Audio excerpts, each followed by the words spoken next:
Welcome to Kenton Teaches. Enjoy the video. You'll begin by confirming the essentials so the fix works. First, make sure you're signed into the correct Google account and that sync is on. Without that, cards won't attach. Once done, update Google Pay and Google Play services. Outdated components block payments. Next, verify your phone has stable internet and accurate date/time because servers reject mismatched timestamps. Finally, restart your device to clear transient errors. This gets you into the first actionable state to reconfigure payments.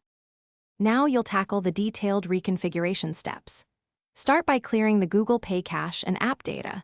That removes corrupted local files and forces a fresh connection.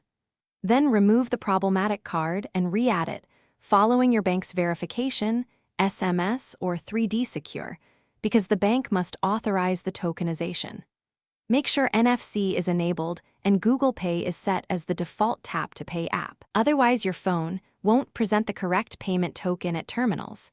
Finish by validating a real transaction so you know everything works. Try a small contactless purchase or a transit tap.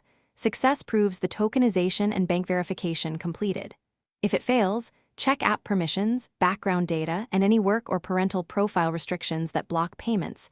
These commonly disrupt processing. As a final step, sign out and back into your Google account or reinstall Google Pay to reset tokens. If problems persist, contact your bank. They can release holds or reauthorize your card. Thanks for watching. Please subscribe if this video was helpful.